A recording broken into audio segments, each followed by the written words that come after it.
하나님께서 부어주시는 놀라운 은혜가 우리 심령 안에 가득가득 채워지는 그런 시간이 되길 원합니다. 사람들은 겉으로 드러나고 겉으로 보여주는 것을 굉장히 중요하게 여깁니다. 그렇죠? 그래서 오늘 설교하는 목사가 어떤 넥타이 메고 왔나 이런 분들 있죠. 무슨 설교하나가 아니라 어떤 넥타이를 맸나, 헤어스타일은 어떤가, 뭐 이렇게 중요해요?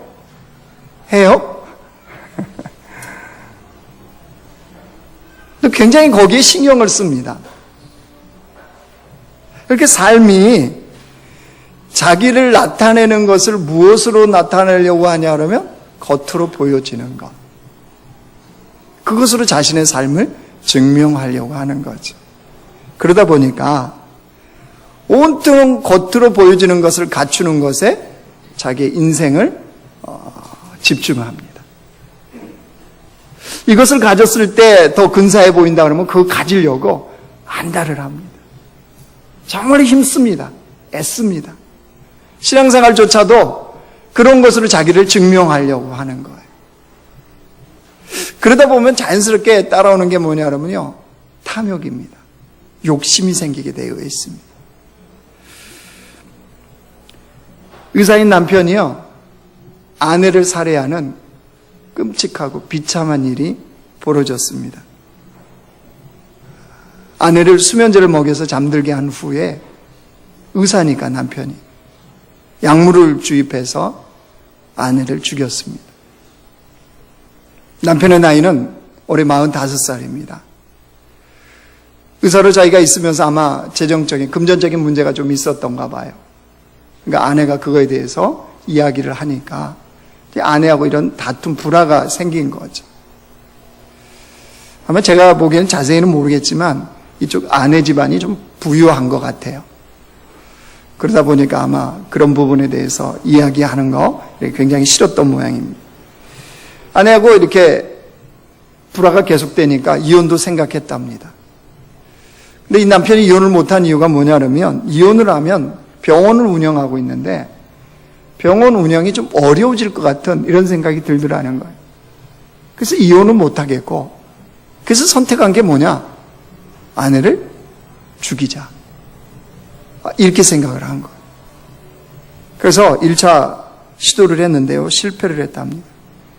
치밀하게, 이번에는 치밀하게 사전 계획을 하고 수면제를 먹여서 아내를 잠들게 한 다음에, 그다음에 죽게 하는 약물을 투여한 거죠. 그래 놓고 이제 아내가 죽으니까 주변에 뭐라 그러냐면, 원래 아내가 심장병을 앓고 있었는데 쓰러져서 죽었다. 뭐 의사가 그러니까 안 믿을 수가 없죠. 사람들이 다 주변에서. 그리고 아내 장례를 곧장 치러버렸어요. 장례를 치른 다음에 아내 명의로 들어있는 보험금을 자신이 수령을 했습니다. 아내 앞으로 부동산이 있었던가 봐요. 부동산을 팔아가지고 7억을 자기의 주머니에 넣었답니다. 여자분들 조심하세요. 부동산은 다 남편 이름으로 해놓으세요.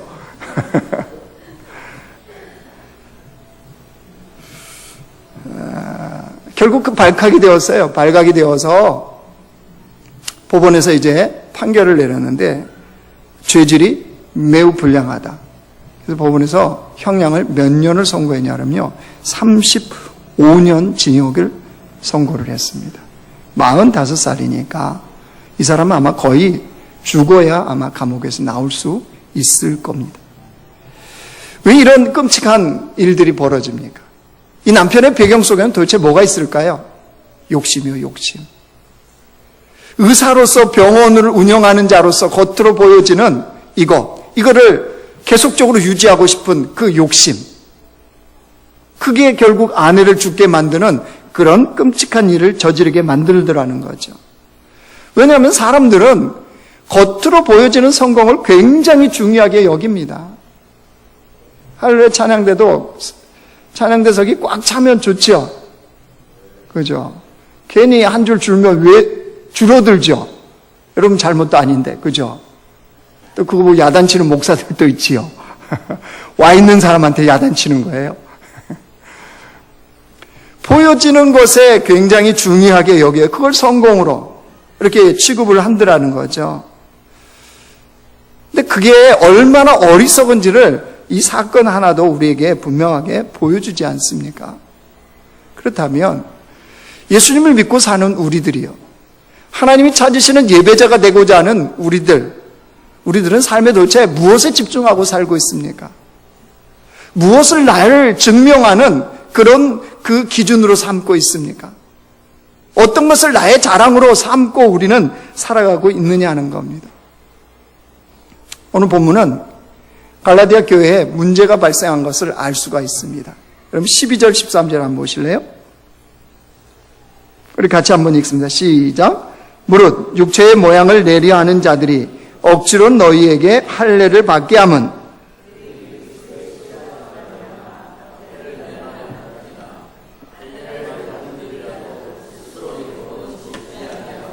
너희에게 할례를 받게 하려 하는 것은 그들이 너희의 육체로 자랑하려 함이라. 무슨 말입니까?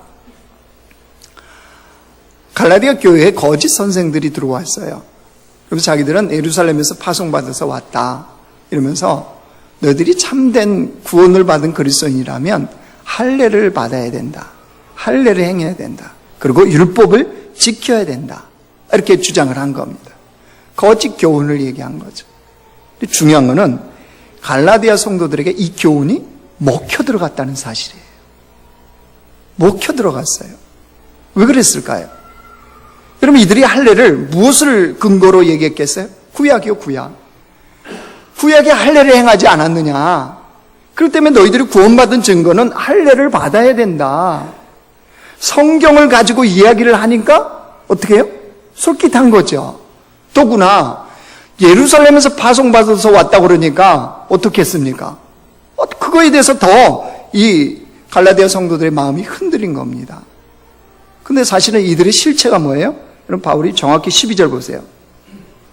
무릇 육체의 모양을 내려 하는 자들이, 이들은 어떤 자들이라고요? 육체의 모양을 내려 하는, 그게 무슨 말입니까? 겉으로 보여지는 것, 이것을 중요하게 여기는 사람들. 그래서 할례도 그 중에 하나인 거죠. 그러니까 철저하게 이들은 겉으로 드러나는 것을 판단하려고 하는 거예요. 그 13절에도 봐보세요. 끝에 그들이 너희의 육체로 자랑하려 함이라. 그래서 할례를 받고 이 거짓 선생들을 갈라디아 성도들이 많이 따라가면 그것을 자신들의 자랑, 자신들의 삶의 열매, 이것으로 드러내려고 했다는 거예요. 중요한 것은 그게 갈라디아 성도들에게 통했다는 사실이에요. 여러분, 그런데 이들에게는 또 특징이 있습니다. 거기 12절 다시 보세요.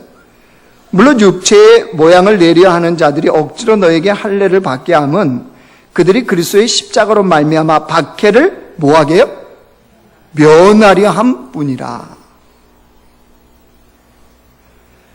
그리스도의 십자가로 말미암아 박해를 받는 것을 어떻게 한다는 거예요? 피한다는 거예요. 싫어한다는 거예요. 여러분, 십자가의 진리를 따라 살다 보면 이 대한민국에서도 발을 딛고 살면 고난과 박해와 어려움이 있습니까? 없습니까? 여러분, 이 시대에 무슨 신앙의 자유, 종교의 자유가 있는 이 대한민국에 십자가의 진리를 따라 살다 보면 어려움과 박해와 고난이 어디 있습니까? 라고 말하시는 분들은 심각하신 분들입니다.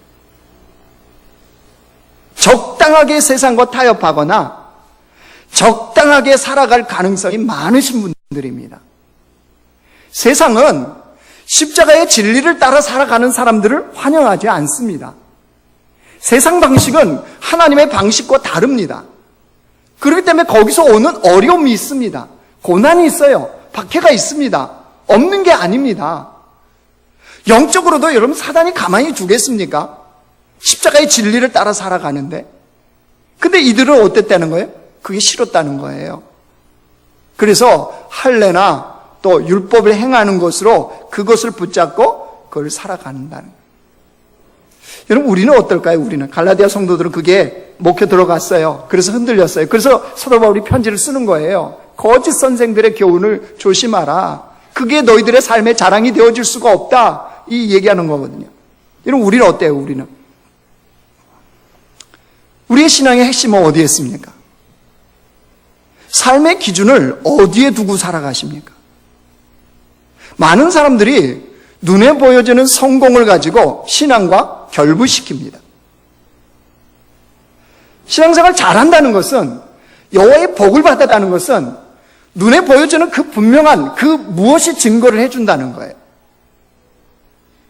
그래서 목사 자녀들이 잘 안 되면 어떻게 수군거리죠? 어떻게 수군거려요? 우리 목사님 참 신령하시구나. 하나님이 그 자녀들을 참 고난의 그 길을 걷게 하셔 훈련을 잘 시키시는구나. 역시 달라. 이럽니까? 아니면 우리 목사는 기도도 안 하는구나. 참 신령하지 않네. 얼만큼 하나님 앞에 절했으면 애들이 저렇게 힘들까라고 합니까? 대부분 후자죠, 후자. 그죠? 그런 게 두려워하잖아요. 그러니까 목사들도 이제 자녀가 그렇게 되면 더 잡죠. 더 혼내죠. 그러니까 시간이 지나면 목사 자녀들이 예수 안 믿는 사람 되게 많습니다. 아세요? 아버지 학교 가면요, 왜 상처 투성이라고 간증하는 사람은요, 목사 자녀예요. 아버지 학교 가서 제가 충격을 받았어요. 저렇게 될 수가 있구나. 우리 교회에서는 제 자녀 3명이에요. 좀 삐뚤어져도, 좀 시험도 떨어지고 잘 안 돼도 할렐루야, 하나님 훈련하시는구나 라고 보기로 약속하는 거예요. 아니, 그래야 여러분도 용기 있게 살죠. 그렇지 않아요? 무슨 신앙이 그게 결부가 되겠어요? 그러다 보니까 꼭 우리의 신앙이 눈에 보여지는 세상이 말하는 성공들, 이거 갖고 결부시키면서 꽁 잡는 게 매다. 여러분, 꽁 잡는 거 매 맞죠? 그러니까 매는 뭐만 잡아오면 땡이라는 거예요? 꽁을 잡으면 된다는 거예요. 목사도 어떤 목사가 신령한 목사고 어떤 목사가 목회 잘하는 사람이냐? 사람이 많이 모이면 된다는 거예요. 맞아요? 그게 부흥이라는 거예요. 우리 교회도 한번 할까요? 보험회사식으로 한번 할까요? 보험회사식으로? 여러분, 꽁 잡는 게 매다. 뭐로 가도 어디로 가면 돼요? 뭐로 가도 어디로 가요? 무슨 서울이에요? 평촌이죠. 대한민국의 중심은 평촌. 우리 누나 권사님이십니다. 뭐로 가도 평촌 가면 돼요? 뭐로 가도 서울 가면 됩니까? 이게 여러분 성경 방식이에요? 이게 하나님 말씀하신 방식이에요? 아니요, 뭐로 가도 그렇게 가면 안 돼요. 하나님 믿는 백성들은 정직하게 가야 됩니다. 하나님 믿는 백성들은 주님 말씀하시는 대로 똑바로 가야 됩니다. 그래서 그게 그냥 되어지는 그걸로 된다, 이게 다 증명된다. 아니요, 그렇지 않습니다. 이러다 보니까 우리의 의식 속에 암암리에 다 자리 잡고 있는 게 뭐냐? 가정도, 직장도, 교회도 그렇게 보여지는 것이 드러날 때 온전한 거다, 잘하는 거다. 아니, 근데 성경 어디를 봐도 주님은 좁은 길로 가라, 가시밭길로 가라, 죽어져라, 이렇게 말씀하시잖아요. 근데 왜 우리의 의식 속에는 꼭 그걸로 증명하려고 그래요? 이건 드러나는 현상이 뭐냐? 일이 좀 안 되어지면 교회를 안 나와요. 일이 안 되어지면 뭐 해야 돼요? 할렐루야 해야죠. 할렐루야. 드디어 내가 주님의 테스트, 시험 속에, 또 훈련 속에 들어갔구나. 이래야죠. 그러니까 아무리 해도 적용은 그렇게 해야 안 해요? 안 해요, 안 해. 우리 청년들은 커피 사고 피자 쏘는 사람이 약속이 돼 있어요. 누가 그날 사느냐? 회사에서 잘린 사람. 이 여자친구한테 채인 사람. 이 사람이 커피 사고 피자 쏘기로 다 약속이 돼 있어요. 왜 그럴까요? 하나님이 얼마나 더 아름답고 더 예쁘고 더 훌륭한 여자를 주려고 나를 채이게 했을까? 이런 의식, 그렇죠? 도대체 어떤 회사로 나를 데려가시려고 이렇게 잘리게 하셨을까? 맞아요, 틀려요.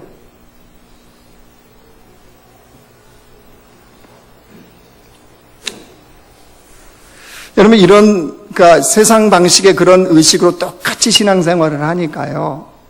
신앙생활이 뭐냐면 내 능력으로 안 되는 거 하나님의 도움을 받아서 내가 원하는 서원 성취하는 게 신앙생활이라고 생각하는 거예요. 맞는가요? 그는 우상숭배나 미신 따위를 섬기는 것과 똑같습니다. 신앙생활은 내가 원하는 것을 하나님으로부터 받아내는 것, 이게 아니에요. 신앙생활은 주님이 원하는, 주님이 뜻하는 것에 나를 조종하는 거예요. 주님이 원하면 내가 죽는 거예요. 하나님이 바뀌어야 되는 게 아니에요. 하나님을 바꾸는 게 아니에요.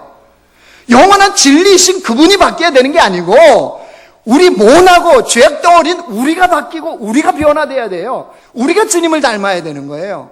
이게 신앙생활 제대로 하는 거예요. 그래서 그 길을 걷다가 때로는 엎어지기도 하고 넘어지기도 하고 이렇게 가는 거죠. 아멘? 또 오늘도 설교 듣기 거북해요?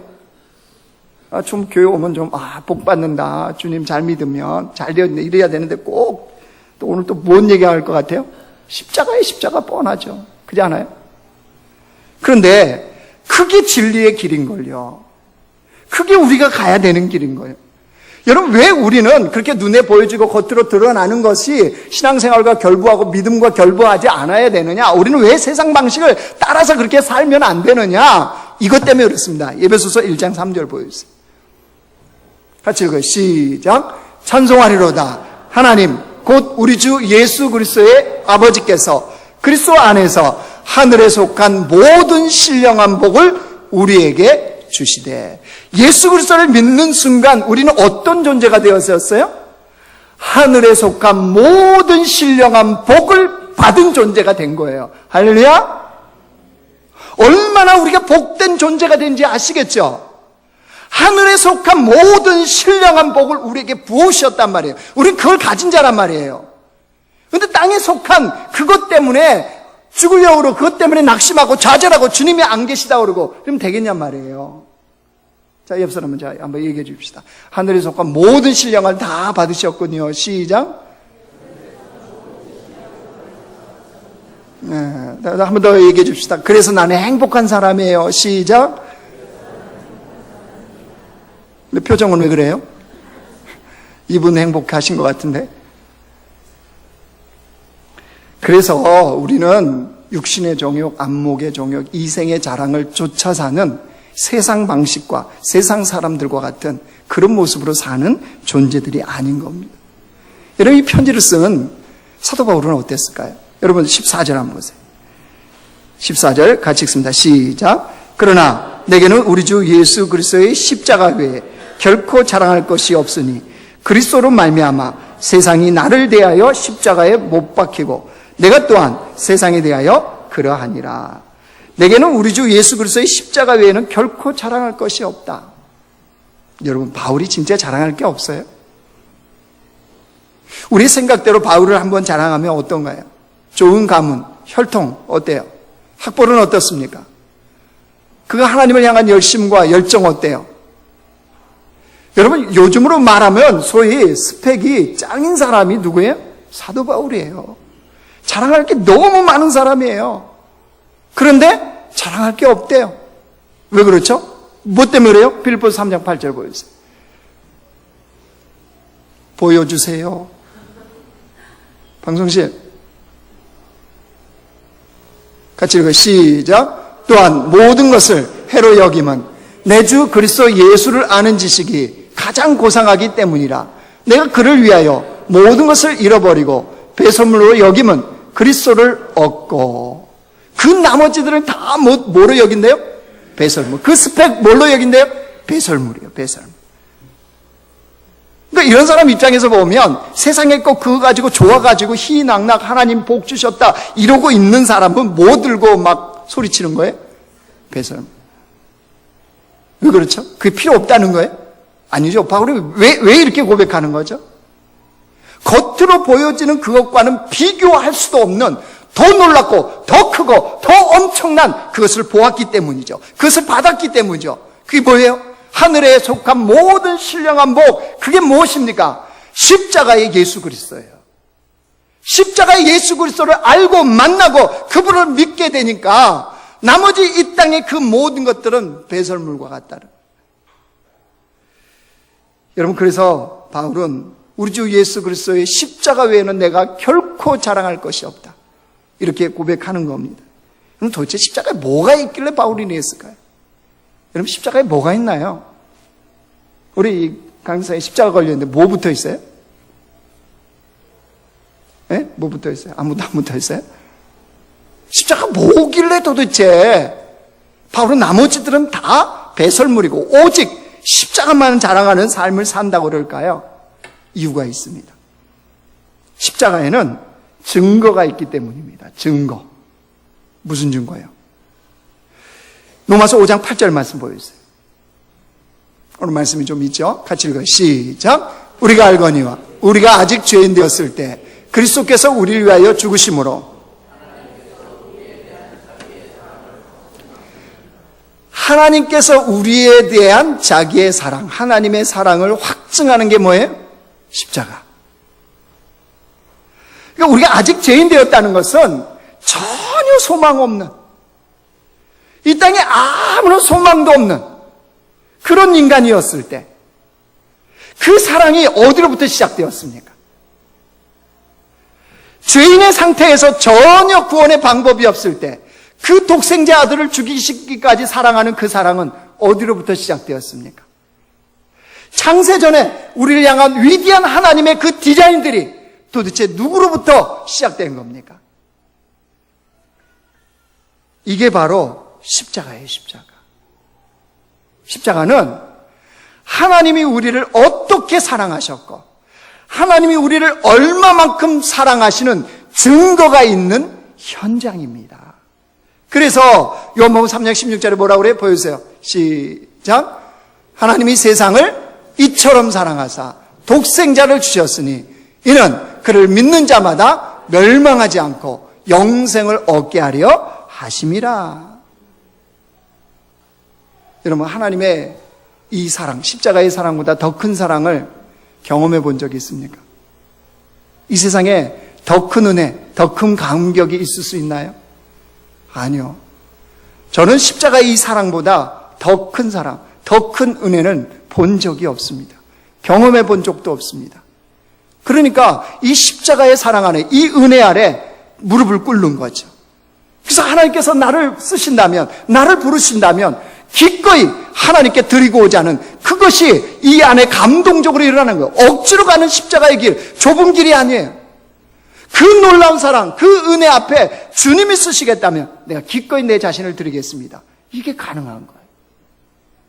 여러분, 신앙생활 하다가 마음이 컬컬하고 신앙이 좀 흔들리고 좀 이럴 때가 있죠. 다운되고.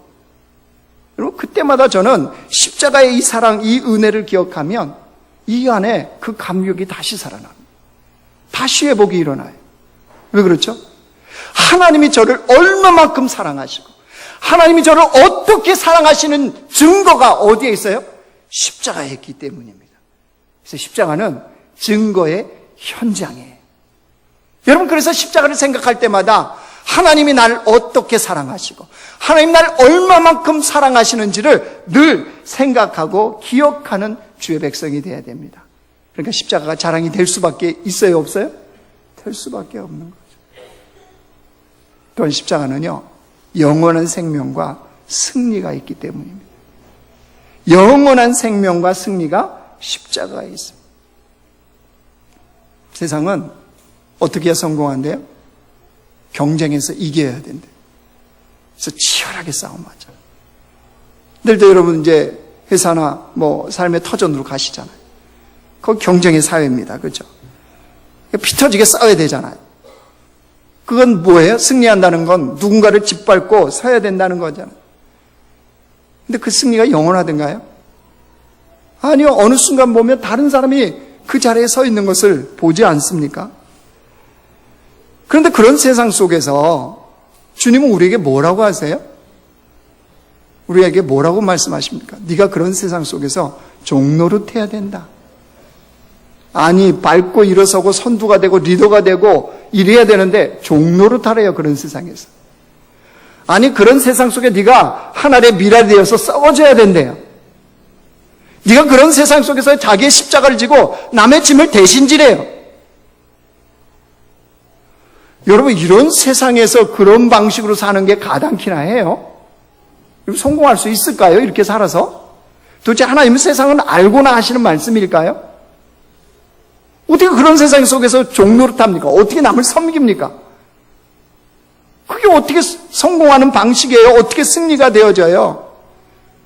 그런데 십자가는 그게 참된 승리의 방식이라고 얘기합니다. 다른 사람을 밟고 서지 않아도 십자가에는 승리의 방법이 있다는 거예요. 그럼 그게 뭘까요? 세상은 그렇게 경쟁하고 치열하게 밟고 남을 짓누르고 그래야 승리한다, 그래야 성공한다, 그 길을 갈 수 있다라고 말씀하시는데 주님은 그렇지 않아요. 네가 썩어지고 종노릇하고 죽어져도 승리하고 생명을 얻을 수 있는 길이 있다는 거예요. 그게 뭐예요? 십자가예요, 십자가. 십자가가 그걸 보여주는 거예요. 예수님이 십자가에 죽자 온통 세상이 조롱을 합니다. 메시아가 십자가에 죽었다. 실패했다. 그런데 여러분, 주님은 뭘 보여주셨습니까? 세상이 결코 보여줄 수 없는 사망과 관계없는 생명의 문, 생명의 길, 그것을 우리에게 보여주셨잖아요. 십자가를 거쳐서 사망 권세를 이기고 승리, 부활로 이르는 길이 있음을 우리에게 보여주시는 거예요. 그래서 십자가의 그 길만이 생명이고 승리가 되어지는 겁니다. 바울은 그래서 뭐예요? 이 십자가를 자랑하겠다, 고백하는 거예요. 그럼 누가 이 땅을 살아가면서 십자가를 자랑하는 사람이 될까요? 여러분 15절 보세요. 15절. 15절 같이 읽어요. 시작. 할래나 무할래나 아무것도 아니로되 오직 할래나 무할, 할래를 하든 안 하든 그런 건 아무것도 아니라는 거예요. 뭐가 중요하다는 거예요? 오직 새로 지으심을 받은 것만이 중요하다. 오직 새로 지으심을 받은 것, 이게 뭐겠어요? 오늘 설교 제목이기도 하는데 거듭난 자, 새롭게 내면이 변화된 자, 심령이 성령으로 인하여 달라진 자, 이게 중요하다는 게 무슨 말이에요? 주님 안에서 십자가로 거듭난 자들은, 내면이 새로워진 자들은 십자가를 자랑으로 삼고 십자가를 자랑하는 주의 백성이 된다는 거예요. 여러분, 나의 신앙의 현주소를 알고 싶습니까? 그럼 내가 지금 살아가면서 뭘 자랑하는지를 보십시오.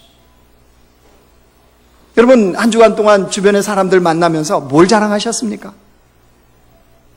무엇이 여러분의 자랑입니까?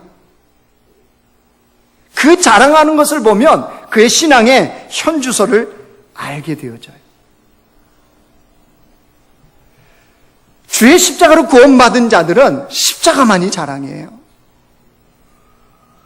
그리고 우리 삶이 증명을 해요. 여러분 16절 봐보세요. 16절. 같이 읽어요. 시작. 무릇 이 규례를 행하는 자에게와 하나님의 이스라엘에게 평강과 긍휼이 있을지어다. 참된 그리스도인들, 십자가를 자랑으로 삼는 자들의 삶에 드러난 열매가 있는데 그게 뭐래요? 평강과 긍휼이에요. 삶이 주님 안에서 언제나 평강이 넘쳐요. 어떤 상황에서도. 좀 어떻게 일이 좀 안 되어졌다고 막 안달복달 막 주님이 어디 돌아가신 것처럼 이러지 않아요. 평강. 평화, 평화, 평화로다. 어디서 내려와요? 하늘에서 내려주는. 그 마음에 참된 평안이 있어요. 긍휼. 주님으로부터 오는 긍휼이 넘쳐나는 거예요. 그 사람들 보면 어때요? 불쌍해 보이는 거죠. 제가 애들 때문에 요즘 조금 마음이 불편한 거 아시죠? 근데 또 보면은 또 불쌍해요.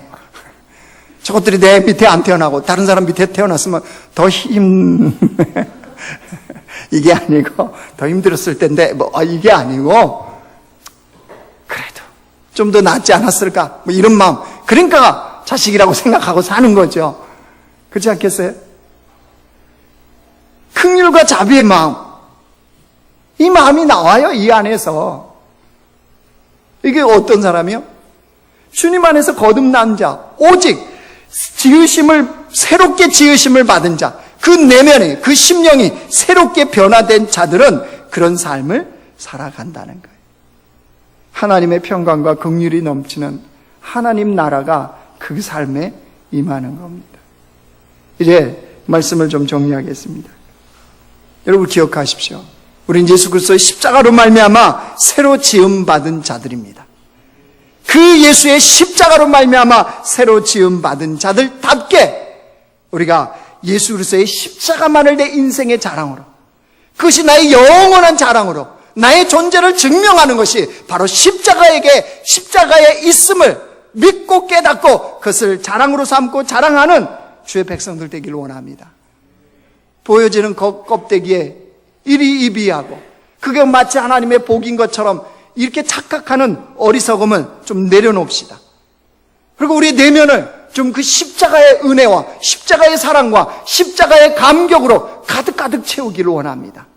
그래서 그 십자가가 내 삶의 자랑이 되는 주의 백성들, 그런 공동체가 되기를 원합니다. 이렇게 설교를 끝내면 얼마나 좀 그렇겠어요. 어떻게 적용해야 될까요? 어떻게? 여러분 11월 12일이 무슨 날인 줄 아십니까? 주일날입니다. 어떤 날인 줄 아십니까? VIP 축제가 있는 날입니다. 어떻게 해야 될까요? 여러분 십자가만이 유일한 구원이고 십자가만이 유일한 소망이고 십자가만이 유일한 생명이신 걸 믿습니까? 그렇다면 다른 사람도 알게 해야 될 거 아니에요. 나만 아는 것이 아니라 다른 사람도 십자가만이 유일한 생명이요, 십자가만이 유일한 승리요, 십자가만이 유일한 구원임을 그들도 알아야 되지 않겠어요? 무엇을 통해서? VIP 축제를 통해서. VIP 축제가 이제 몇 주 안 남았어요. 목사로서 고민이 많이 돼요. 기도도 많이 돼요. 이거 어떻게 해야 되나? 어떻게 할 건가? 그러니까 기도도 VIP 축제, 고민도 VIP 축제, 앞을 보고 뒤를 보고 옆을 봐도 다 예수 믿는 것들만 내 주변에 있고, 근데 이게 어떡하지? 좀 범교역 가서 방황을 할까? 어디 호프집에 좀 들어가서 누구 좀 만날까? 이게 얼마나 고민이 돼요. 고민과 기도하고 있던 차에 지난주에 병원 신방을 갔네요. 병원 신방 9층에서 엘리베이터 띵공 내리려는 순간 누가 앞에서 눈이 딱 마주친 사람이 있어요. 그 사람 딱 마주친 순간 글씨가 싹 보였어요. 무슨 글씨 보였을까요? VIP. 뭐가 고민되면 뭐만 보이는 거예요. 예전에 우리 교회 나왔다가 안 나오시는 분. 딱 마주친 거예요. 그 신방 간 게 아니에요. 다른 데 신방 간데 엘리베이터 문을 열고 딱 나왔는데 딱 마주친 거예요. 그 어머님 병원에 입원해 있다고 그러더라고요. 만나자마자 VIP가 보였으니까 어떻게 했겠어요? 바로 그분은 여자분이에요. 전화번호를 땄어요. 번호 바뀌었죠? 바뀌었대요. 빨리 부르세요. 전화번호를 서로 따고 교환하고. 그리고 이제 저는 신방을 갔어요. 그래서 제가 돌아와서 바로 문자를 보냈어요. 어떠세요? 어머님을 위해서 기도하겠습니다. 어떤 상태에서요? 그랬더니 어제 퇴원했어요. 그러니까 제가 갔다 오고 이틀 후에 문자 보내고 퇴원했다고 하더라고요. 어쩌면 이 설교를 볼지도 몰라요. 혹시 보시고 있거든? 당신은 저의 VIP입니다. 제가 기도하고 초청하려고 그래요. 다시 회복해야죠, 신앙.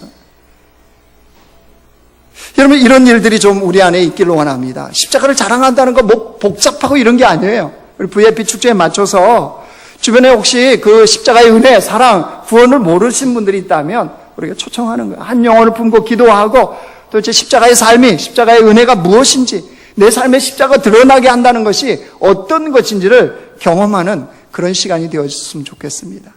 이 공동체가 우리 VIP 축제를 준비하면서 우리가 하는 그런 하나님 앞에 믿음의 표현이요, 믿음의 삶이 되기를 원합니다. 오늘 고린도후서 4장 말씀 보고요, 설교 마치겠습니다. 보여주세요. 같이 읽어요. 시작. 그러므로 우리가 낙심하지 아니하노니 우리의 겉사람은 낡아지나 우리의 속사람은 날로 새로워지도다. 우리가 잠시 받는 환난에 경한 것이 지극히 크고 영원한 영광에 중한 것을 우리에게 이루게 함이니 우리가 주목하는 것은 보이는 것이 아니요 보이지 않는 것이니 보이는 것은 잠깐이요 보이지 않는 것은 영원함이라. 아멘. 우리는 낡아져요. 후패해져요. 그럼 어떻게 해요? 우리 속사람은 날로 새로워지는 거. 무엇 때문에요? 예수 그리스도의 십자가 때문에. 그래서 영원한 것을 붙잡고 영원한 진리 안에 사는 십자가의 백성들. 십자가가 나를 증거해주고, 십자가가 나의 정체성을 얘기해주고, 십자가만이 나의 미래고, 십자가만이 내가 붙잡고 살아갈 인생의 방향인 것을 이 땅에서 말할 수 있는. 그래서 우리의 삶의 자리가요, 십자가가 좀 드러나는 삶이 되기를 원합니다. 우리의 삶의 자리에서 다른 사람들이 우리를 보고 좀 십자가를 볼 수 있는 삶이 되기를 원합니다. 여러분, 이런 공동체로 우리 모두가 세워지기를 주의 이름으로 축원합니다.